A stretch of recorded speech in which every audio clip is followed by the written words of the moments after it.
Linear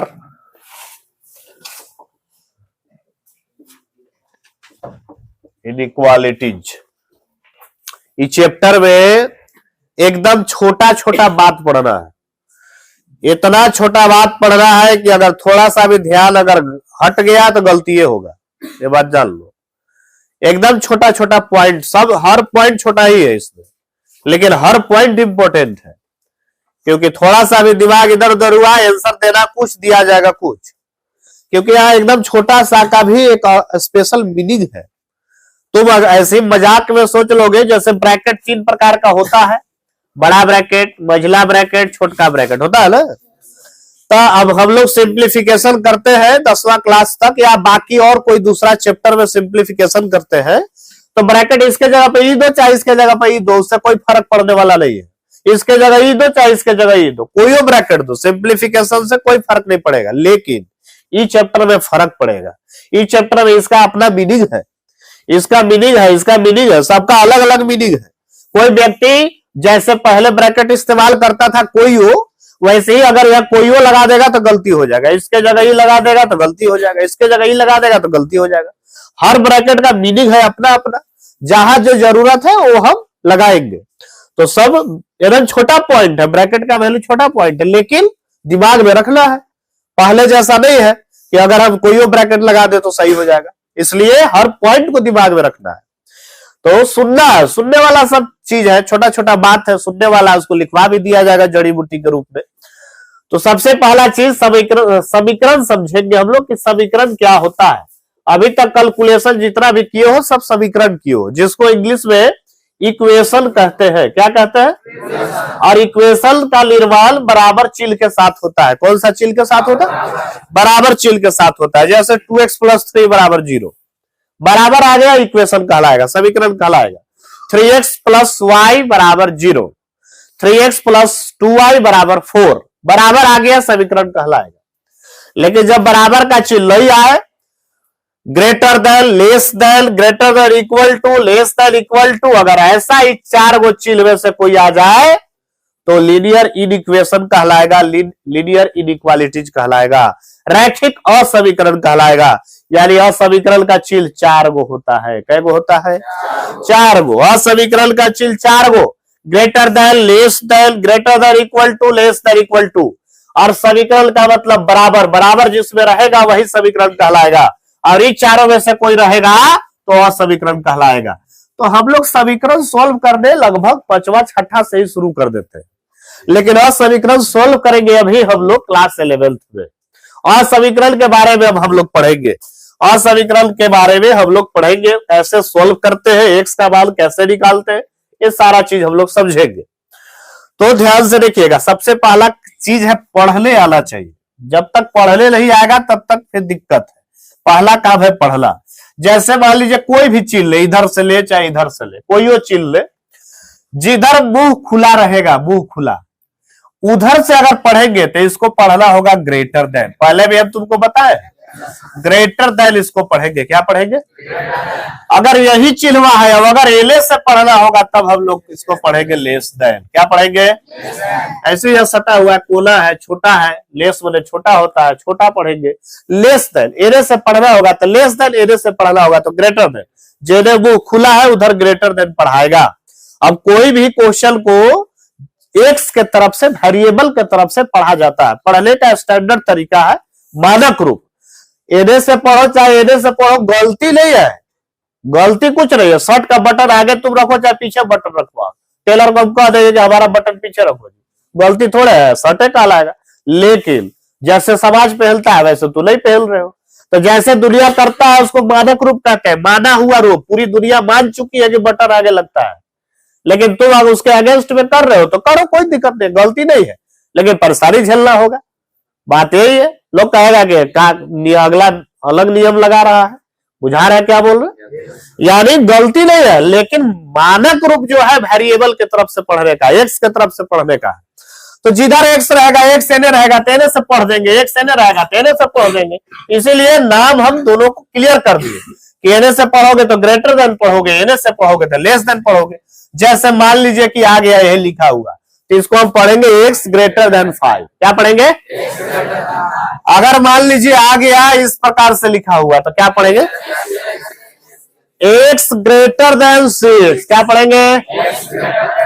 x greater then 6। x के तरफ से पढ़ना है, मानक रूप यही है। कोई व्यक्ति एने से भी पढ़ेगा तो गलत नहीं है, 6 लेस देन x पढ़ सकते हो, लेकिन गलती वो नहीं कहलाएगा, गलत नहीं, सही है, लेकिन मानक रूप नहीं कहलाएगा। मानक रूप तुम्हारा x के तरफ से कहलाएगा। मान लीजिए कि इस प्रकार से आ गया तो इसको क्या पढ़ेंगे? सब कोई पढ़ो तो क्या पढ़ेंगे? ग्रेटर है जी, ये कोना है, कोना को क्या पढ़ते? तो पढ़ो सबको फिर से। x less than equal to 2, equal to भी है साथ में लगा दिए, x less than equal to 2। क्या पढ़ेंगे? फिर से पढ़ो। अगर मान लीजिए आ गया x इस प्रकार से आ गया, पढ़ो तो क्या पढ़ोगे? x greater than equal to, x greater than equal to 7। मान लीजिए कि आ गया इस प्रकार से, पढ़ो तो क्या पढ़ोगे? x greater than equal to 6, x greater than equal to 6। मान लीजिए आ गया इस प्रकार से, चलो पढ़ो, क्या पढ़ोगे? एक बार हम बता देते हैं, सुन लो। जब भी दोनों तरफ 3 गो आ जाए तो पढ़ने का तरीका, इसका सबसे बढ़िया तरीका है बीच से पढ़ना चाहिए। कहां से पढ़ना चाहिए? हाँ, और ऐसे भी x के तरफ से ही पढ़ना है तो x के तरफ से ही पढ़ेंगे और बीच से पढ़ेंगे। तो x greater then 6 less than 9। क्या पढ़ेंगे? x ग्रेटर देन 6 और लेस देन 9। इसका मतलब हुआ x 6 से बड़ा है, ग्रेटर मैंने क्या होता है, और लेस देन 9 मैंने 9 से छोटा है। इसका हिंदी रूप हुआ x 6 से बड़ा है, 9 से छोटा है। और इंग्लिश रूप हुआ x is greater than 6 and less than 9। x 6 से बड़ा और 9 से छोटा, मतलब 6 से बड़ा 9 से छोटा, 6 और 9 के बीच में इसको हम ले गए। जो हम कह रहे हैं कि कोई संख्या 6 से बड़ा और 9 से छोटा, तुमसे एक क्वेश्चन पूछे कि एक ऐसा संख्या बताओ जो 6 से बड़ा हो और 9 से छोटा हो, तो क्या बताएगा? 7 बता देगा, 8 बता देगा, है कि नहीं है? काफी संख्या है, पॉइंट में भी बता सकते हैं, रियल नंबर का अगर बात करें तो। ये पढ़ने का तरीका हुआ। मान लीजिए अगर इस प्रकार से आ गया,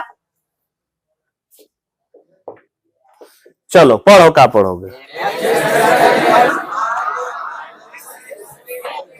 x greater than equal to 5 less than equal to 10। बुझा गया? खाली हमरा मान लो इतना पढ़ना है, तब पढ़ो x less than equal to, अगर हमरा खाली इतना पढ़ना है तब पढ़ो x greater than equal to 5। पढ़ने में कोई दिक्कत है? सीख गया? पढ़ने के लिए एकमात्र जड़ी बूटी है, एक वो खाली दिमाग में रखना है। मुंह जने खुला है उन्हें ग्रेटर पढ़ेंगे, सीधा सा बात। अब मानक रूप है x के तरफ से पढ़ना है। किधर से पढ़ना है? चलिए ये वाला लाइन लिख लो खाली, बाकी तो लिखने की जरूरत नहीं है। छोटा मोटा और पॉइंट हम बात कर लेते हैं जो 6ठा 7वां 8वां 9वां का है, 10वां का, जो कि सब तो लोग पढ़े हो, हम थोड़ा सा बता देते हैं। सबसे पहला चीज नेचुरल नंबर, जिसको प्राकृत संख्या कहते हैं। नेचुरल नंबर की शुरुआत 1 से होती है और गिनती रहता है, गिनती डॉट डॉट डॉट अनंत। गिनती के संख्या को प्राकृत संख्या कहते हैं, नेचुरल नंबर कहते हैं, एन से सूचित होता है। 1 से स्टार्ट होगा, इसमें कोई 10 वाला संख्या नहीं रहता है, इसमें कोई माइनस वाला संख्या नहीं रहता है, इसमें 0 नहीं रहता है, इसमें भीड़ नहीं रहता है, इसमें रूट वाला नहीं संख्या रहता है, इसमें 10 वाला संख्या नहीं रहता है। सिर्फ गिनती की संख्या 1 2 3 4 5 6, ये सब तुम्हारा नेचुरल नंबर एन है। अगला होल नंबर 0 से 1 2 3 4, 0 से शुरुआत डॉट डॉट डॉट। गिनती की संख्या में 0 को शामिल कर दिया गया, यानी नेचुरल नंबर में 0 भी मिला दिया गया तो होल नंबर का निर्माण हो गया। 0 भी शामिल कर दिया गया तो होल नंबर, जिसको पूर्ण संख्या कहते हैं। क्या कहते हैं? इसमें भी कोई 10 वाला संख्या नहीं, कोई भीड़ वाला संख्या नहीं, कोई रूट वाला संख्या नहीं, ये सब संख्या नहीं रहेगा। अगला आता है इंटीजर। इंटीजर को पूर्णांक कहते हैं। पूर्णांक को सूचित किया जाता है आई से चाहे जेड से। 2 तरीका है पूर्णांक। पूर्णांक क्या होता है जानो तो कहता है कि इसमें 0, 1, 2, 3 सब डॉट डॉट डॉट ऑल, और माइनस वाला भी -1, -2, -3, -4, यानी इसको बोलने का तरीका है माइनस वाला गिनती, प्लस वाला गिनती और 0। 3 वैरायटी है इसमें, 3 वैरायटी। माइनस वाला गिनती बोले -1, -2, -3, -4, -5 डॉट डॉट डॉट -11। प्लस वाला गिनती 1, 2, 3, 4, 5, 6, 7, 8 और साथ में 0 भी। एक कहलाता है पूर्णांक। क्या कहलाता है? क्या कहलाता है? अगला आ गया सीधा रियल नंबर। रियल नंबर में वास्तविक संख्या, और वास्तविक संख्या को आर से सूचित किया जाता है। किससे किया जाता है? और रियल नंबर में जितने भी क्लास 10th तक तुम नंबर पढ़े हो सब रियल नंबर पढ़ा, सब। रूट वाला भी रियल नंबर है, दशमलव वाला, भीद वाला, कोई संख्या, माइनस प्लस सब संख्या 10 तक जितना पढ़ा रियल है। रियल में कौन कौन नहीं है? तो माइनस इनफाइनाइट नहीं है रियल, इनफाइनाइट नहीं है रियल, और क्लास 11th में जो इमेजनरी पढ़े हो आयोटा वाला, ये सब नहीं है रियल। आयोटा किसको कहते हैं? अंडर रूट -1, यानी रूट के अंदर में यदि नेगेटिव संख्या जाए तो तुम्हारा रियल नंबर नहीं कहलाएगा, वो तुम्हारा काल्पनिक नंबर कहलाने लगेगा। यानी 10वां क्लास तक जितने भी तुम संख्या पढ़े हो सब रियल है। बुझा गया? चाहे वो रूट वाला हो, चाहे माइनस वाला हो, चाहे भीन वाला हो, चाहे कोई भी संख्या 10वां क्लास तक पढ़ा, सब रियल संख्या कहलाएगा। तो आज हम तुम लोग को समझा दिए नेचुरल, होल, इंटीजर और रियल। बुझाया? अब हम तुमसे एगो क्वेश्चन पूछेंगे, मात्र एगो क्वेश्चन, बढ़िया से बताना जवाब। चलो बताओ, 2.5 इंटीजर है या नहीं? समझाए जी कि दशमलव वाला संख्या कहाँ है? लिखे है को दशमलव वाला। 3 वैरायटी, माइनस वाला गिनती, प्लस वाला गिनती और 0। 3 वैरायटी ही इंटीजर कहलाता है, पूर्णांक कहलाता है। इसमें दशमलव वाला संख्या नहीं आता, रूट वाला संख्या नहीं आता, भीन वाला संख्या नहीं आता है। तो साफ साफ बोल रहे हैं, रूट वाला नहीं आएगा, भीन वाला नहीं आएगा, दशमलव वाला नहीं आएगा, माइनस वाला गिनती आएगा, प्लस वाला गिनती आएगा और 0 आएगा। बुझाया? अब तुमसे पूछेंगे कि 2.5 क्या कृत संख्या है? नहीं है। गिनती में कहा 2.5 होता है। कोई भी चीज गिनता है तो 1, 2 सीधे फिर 3। कोई अगर कह रहा है कि 2.5 होता है, 2.5 में 2.5 होता है गिनती की संख्या, तो हमारा पैसा देना गिन के 2.5, 1, 2, 2.5, 3। हाँ, हमारा गिन के देना तुम।